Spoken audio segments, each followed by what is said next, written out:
From the moment he stepped out of the sleek black car, the world seemed to watch him with a mixture of admiration and envy. He carried himself like someone who had built an empire from ashes, calm, controlled, powerful. But his eyes told a different story. They were tired, distant, almost haunted. Ethan Hale, the youngest self-made millionaire in the city, had everything people spent their lives chasing: wealth, success, status, freedom. Yet the weight on his chest was heavier than any burden he had once faced while climbing to the top. The applause, the achievements, the headlines praising him never filled the quiet emptiness growing inside him. And on that particular morning, when he stopped at a small roadside tea stall he normally would have driven past without a glance, he had no idea that a single moment, an unexpected encounter, would change everything he believed about life, kindness, and the true meaning of wealth. If you believe in kindness and second chances, please like, comment, share, and subscribe before the story continues. It means the world to the channel. Ethan was running from noise inside him, not around him. He had signed deals worth millions, yet couldn't sleep for more than a few hours. The mansion felt too big. The silence felt too loud. He had people around him every day, assistants, clients, investors, but none who truly asked him how he was. Success had come fast, and somewhere along the way, he had forgotten the taste of simple joy. That morning, while waiting for his tea, he noticed a young woman sitting on a wooden bench near the stall, her posture straight, her clothes simple but clean, and a sketchbook resting on her lap. She seemed to be drawing the street, but her expression was soft and attentive, as if she could see deeper into things others ignored. He didn't know why, but he felt pulled toward that quiet presence. Maybe it was because she wasn't looking at him with recognition or greed. She didn't care about who he was. She cared about her drawing, her thoughts, her quiet corner of the world. Something inside him needed that. He found himself stepping closer. She didn't look up immediately. Instead, she kept finishing a careful line on her page, as if giving importance to the moment she was in. Only when she was done did she glance up, her eyes calm and steady. There was no shock, no excitement, no need to impress, just curiosity. Ethan, for the first time, felt seen. Not as the millionaire everyone admired, but as a man who looked tired, restless, and lonely. He stood awkwardly, unsure what to say, but she broke the silence with a gentle smile. That small gesture felt like a breath of fresh air in a life suffocating under expectations. He asked if he could sit beside her, and she nodded. Her name was Lily. She was 19, a part-time sketch artist and student, living in a small rented room nearby. She spent her free time drawing the world around her, capturing moments most people rushed past. Ethan found himself talking, really talking, for the first time in years. Not about money or business, not about strategy or deals, but about the heaviness he carried, the pressure of success, the fear of losing himself to the life he had built. To his surprise, she listened with an attentiveness that felt healing. She didn't offer advice or flattery. She simply let him be human. Days passed, and he kept returning.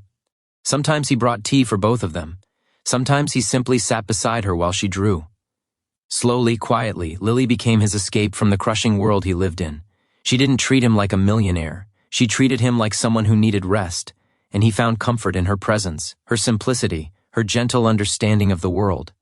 One afternoon, while the busy street buzzed around them, Lily closed her sketchbook and asked him a simple question that pierced deeper than he expected. When was the last time you felt genuinely happy? He couldn't answer. He searched his memories, his achievements, his milestones, but nothing felt real. His silence was the answer. She didn't judge. Instead, she said something that stayed with him. Sometimes, people chase so much that they forget the beauty of what they already have, and sometimes they forget to live while trying to build a life. Her words hit him harder than any business lesson ever had, but the real turning point came a week later, when he found her sketching near the same tea stall, but something was different. She looked pale, tired, and lost in thought. When he asked her what happened, she hesitated, then admitted that she had been struggling to pay her college fee. Her part-time income wasn't enough, and her landlord had warned her about rent. She wasn't complaining. She wasn't asking for help. It was just something that had been weighing on her mind. Ethan felt a sharp pull inside him. He could solve her problem in seconds. Write a check, make a transfer, end her worries forever. But then came the moment that surprised him, shocked him even. When he gently offered to help financially, Lily shook her head and said something he would never forget. "I don't want your money. I just want your time. You don't need to fix my life. I just need someone to stay, someone to be real with. For a man used to people approaching him with hidden motives, her request felt unreal. Every person he had met in recent years had wanted something from him. Connections, investment, influence, wealth. But Lily wanted nothing except presence, truth, simplicity, a friendship that wasn't bought or influenced. Her refusal humbled him.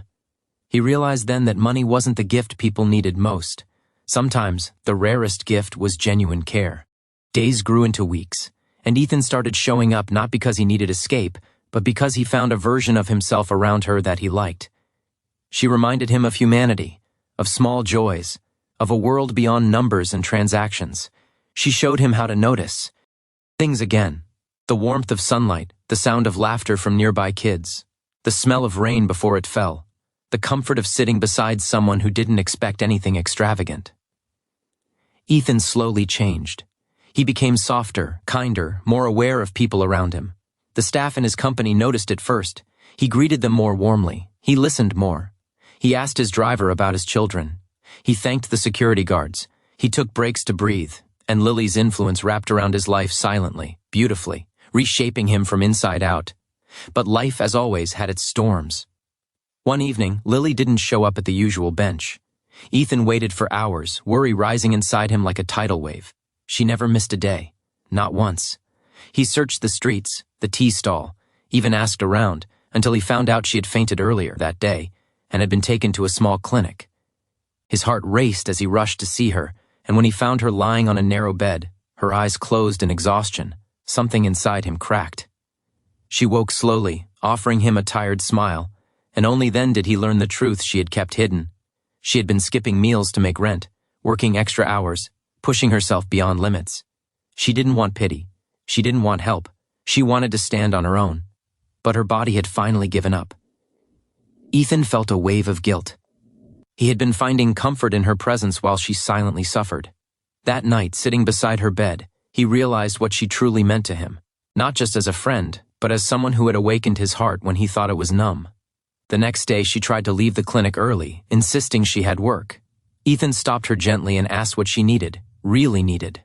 After a long pause, she looked at him with eyes full of vulnerability and whispered, "I just need you to stay in my life, Ethan. Don't disappear like everyone else." She didn't ask for money. She didn't ask for luxury. She asked for presence, connection, consistency.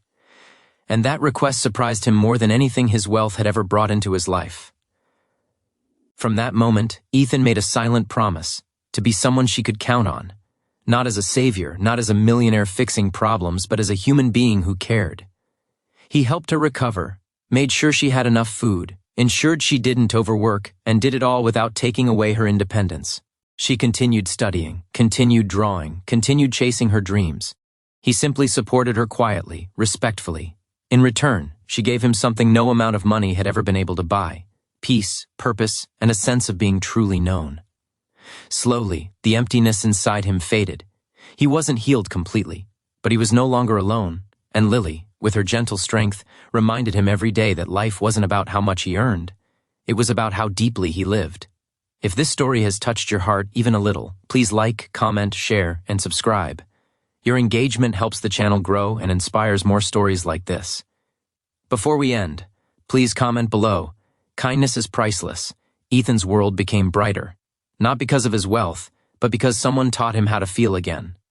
Lily didn't change him with money, she changed him with presence, and for the first time in a long, long while, he understood what true richness meant. He wasn't just a millionaire anymore, he was human again,